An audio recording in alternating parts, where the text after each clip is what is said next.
Bonjour amis jardiniers, aujourd'hui je vous présente mon composteur. C'est un composteur traditionnel, il est fait en plastique rigide et celui-ci par exemple il a à peu près une quinzaine d'années. À côté de la cuisine j'ai un seau dans lequel je mets tous mes déchets alimentaires. Donc tous les restes de la cuisine, les coquilles d'œufs, les restes de salade, etc., les branchages. Je les mets dedans. Quand le seau est plein, je le vide dans mon composteur. Une fois que je le mets sur mon composteur, j'utilise la fourche retournée et légèrement je retourne de telle manière à ce que les déchets déjà décomposés dessous soient recouverts. Ça va accélérer tout simplement la décomposition. Et je m'arrête là.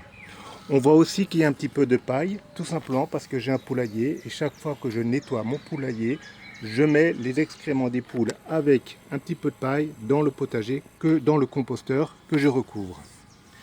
Une fois que c'est fait, je prends le couvercle, je le recouvre et je m'en occupe plus. Et je fais ça ainsi dès que le seau est plein. Donc chez moi, c'est plutôt une fois par semaine ou tous les 15 jours que je remplis ainsi mon composteur.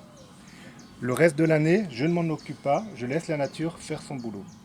En automne, je vide mes deux composteurs. J'en ai un ici et j'en ai un là-bas. Et je les répartis sur une partie de mon potager qui n'est plus occupée. Donc souvent c'est ici, c'est là que je mets en général mes haricots et ainsi que mes patates douces. Donc une fois que j'ai tout arraché, je dépose l'intégralité de mes composteurs dessus. Je recouvre avec les feuilles mortes quand il y en a, les tontes de gazon et même du fumier de cheval si j'en ai à ce moment-là.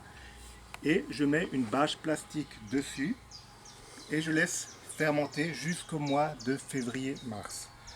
En mars, je découvre le tout, je retourne grossièrement avec la fourche bêche, le plus gros réintégrera les composteurs et la partie fine, qui devient une forme de terreau, va être répartie sur mes différentes parcelles de mon potager. Et ainsi de suite. À ce moment-là, j'en ai de nouveau deux composts totalement vides que je réalimente au fur et à mesure. Voilà.